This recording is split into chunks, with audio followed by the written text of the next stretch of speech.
World express channel के दर्शकों का हम हार्दिक अभिनंदन करते हैं। आज लेने जा रहे हैं हम देश के जाने माने विद्वान एवं लेखक प्रोफेसर उदय जैन जी से एक खास साक्षात्कार।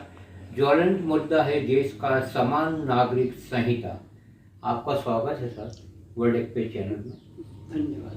पहला सवाल हमारा ये रहेगा आपसे कि आज तक समान नागरिक संहिता भारत में इतने वर्षों तक लागू क्यों नहीं हो पाई, क्या कारण मानते हैं आप? देखिए, ऐसा है कि कॉमन सिविल कोड जिसे समान नागरिक संहिता कहा जाता है, यह केंद्र सरकार का विषय है, राज्य सरकार का विषय नहीं है। हालांकि बहुत सी राज्य सरकारें अभी कॉमन सिविल कोड के लिए प्रस्ताव पारित कर रही हैं या कमेटी बना रही हैं ताकि उसका स्वरूप क्या हो यह निर्धारित हो।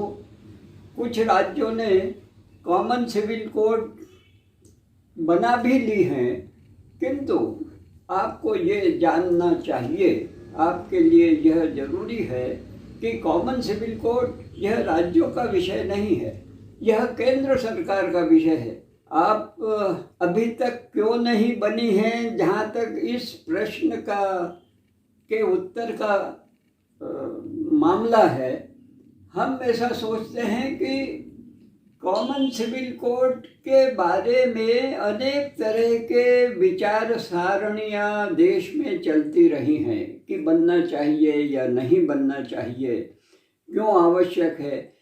और हम ये भी कहना चाहेंगे कि कॉमन सिविल कोड ऐसा विशिष्ट मुद्दा है जिस पर पूरे देश में यहाँ के विद्वानों ने, यहाँ के अर्थशास्त्रियों ने, यहाँ के समाज सुधारकों ने, यहाँ के राजनीतिज्ञों ने इस पर गहराई से विचार करना चाहिए, क्योंकि कॉमन सिविल कोड का मुद्दा ठीक वैसा ही है जैसे आप देखिए कि इंडियन सिविल कोड है।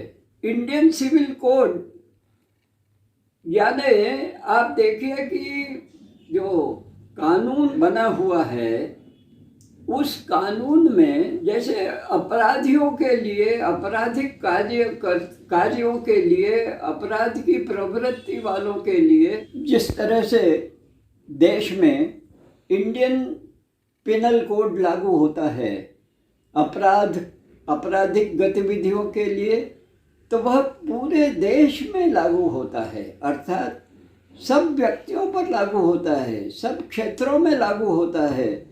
चाहे आपका धर्म कोई भी हो, चाहे आपका कर्म कोई भी हो, चाहे आपके विचार कोई भी हो, चाहे आप किसी भी क्षेत्र के हों, किसी भी धर्म के हों, किसी भी संस्था के हों, किसी भी प्रकार से आपका जीवन हो, अगर अपराध किया है तो सभी के लिए समान रूप से वह कानून लागू होता है।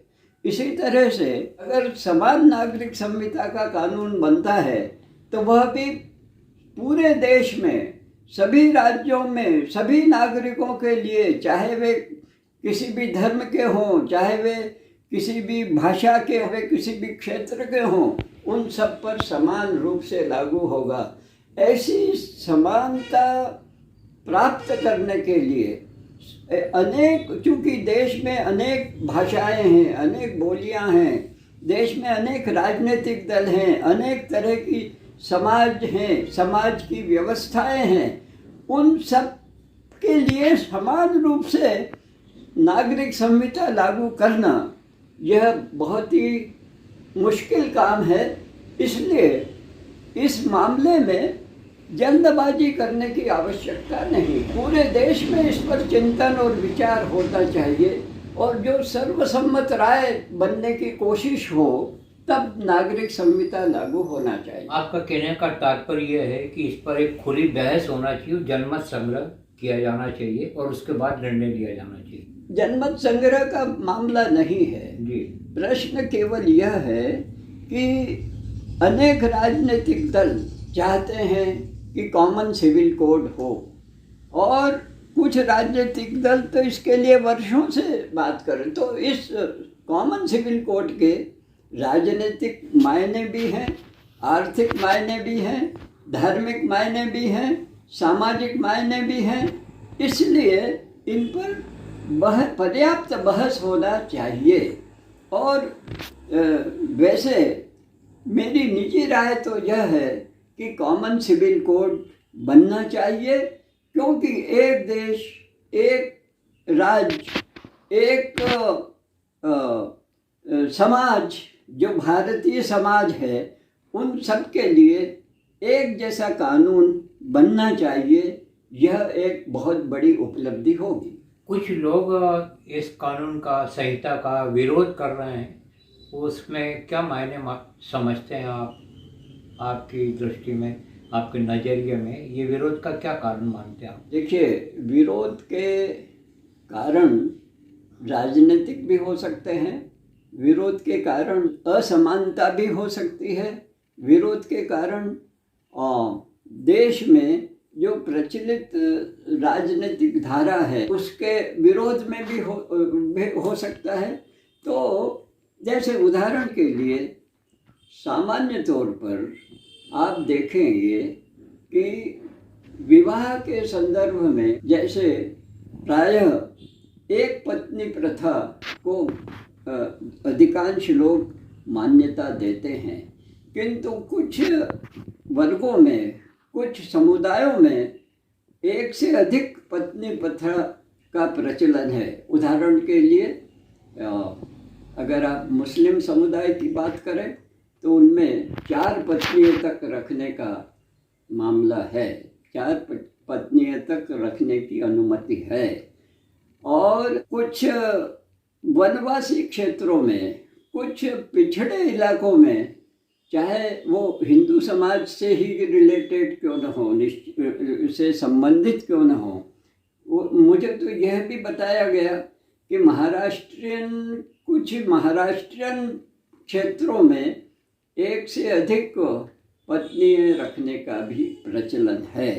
तो इनमें एक समान दृष्टि कैसे विकसित हो, इसका प्रयत्न होना चाहिए। जी, समान नागरिक संहिता के संबंध में, उसके समर्थन में प्रस्ताव पारित करके कई राज्यों ने केंद्रीय सरकार को भेजा है। तो हमारा आपसे एक सवाल होगा कि इसमें राष्ट्रपति, सांसदों की, राज्यसभा सदस्यों की और प्रधानमंत्री की क्या भूमिका हो सकती है इसको लागू किए जाने में, संहिता को? देखिए, जैसा मैंने प्रारंभ में कहा कि यह कॉमन सिविल कोड का मुद्दा केंद्र सरकार से संबंधित है। किन्हीं राज्य सरकारों ने इसके लिए समितियां भी बनाई हैं। कहीं कहीं पर, जैसे गोवा का अगर आप उदाहरण लें, तो उन्होंने कॉमन सिविल कोड बना करके रखा है। हमारा ये कहना है कि चूंकि यह केंद्र का विषय है, चूंकि यह राज्य केवल इसमें अपने विचार बता सकते हैं और उसमें कानून का रूप नहीं दे सकते, क्योंकि केंद्रीय मुद्दा है, केंद्र सरकार का मुद्दा है। इसलिए जैसे गोवा ने इसके बारे में कानून बना लिया है, पर आप ये देखेंगे कि ये संभव है कि सुप्रीम कोर्ट में अगर कोई मामला जाता है तो वह उस कानून की कोई सार्थकता संभवतः नहीं रहेगी। जी, आपको याद आता हो कि विदेश में इस तरह की कोई किसी राष्ट्र में संहिता लागू हो? नहीं, अनेक देश हैं जहाँ समान रूप से मामलों में नागरिक संहिता लागू होती है। इस तरह की कोई बात नहीं है, क्योंकि बहुत से देश हैं, पूरी दुनिया में 130 से अधिक देश हैं, उनमें से कुछ देशों में तो निश्चित ही समान नागरिक संहिता लागू है ही, और जैसा हम चाहते भी हैं कि वह लागू होना चाहिए, क्योंकि एक देश में एक जैसे अगर कानून होंगे तो उससे सामाजिक सुदृढ़ता आएगी, राष्ट्रीय एकता को बल मिलेगा और राष्ट्र के प्रति जो अपनी समर्पण की भावना है वह मजबूत होगी। आज के साक्षात्कार का हमारा अंतिम सवाल होगा कि आप क्या संदेश देना चाहेंगे केंद्रीय सरकार को इस संबंध में और संगठनों को?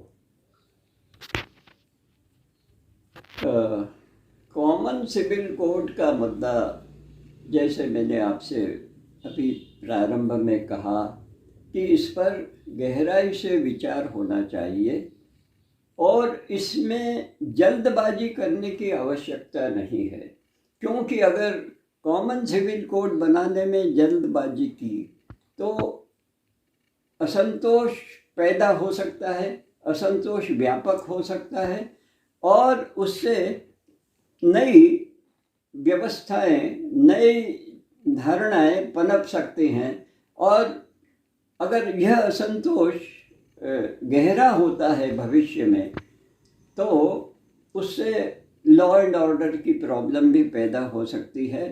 इसलिए हम चाहेंगे कि इस मामले में धीमे चला जाए।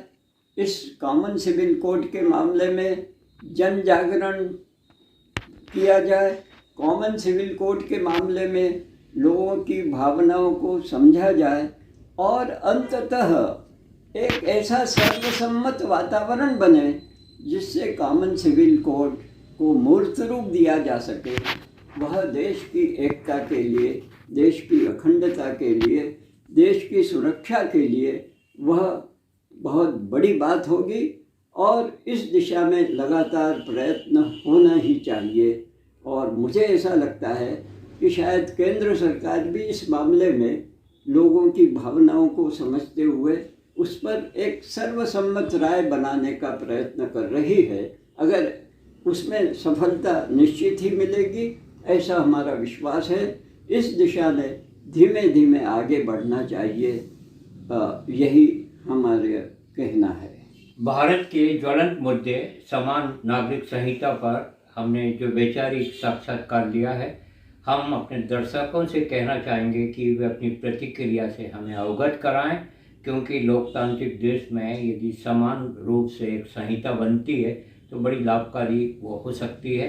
प्रोफेसर उदय जैन जी का प्रति हम आभार मानते हैं। और हम भी कहना चाहेंगे कि अगर समान नागरिक संहिता को कार्य रूप में परिणत किया जा सके तो वह देश के लोकतंत्र की मजबूती के लिए, लोकशाही की मजबूती के लिए भी एक बड़ी अनुपम उपलब्धि की बात होगी। बहुत बहुत धन्यवाद। आपकी प्रतिक्रियाओं का स्वागत है। धन्यवाद। जय भारत।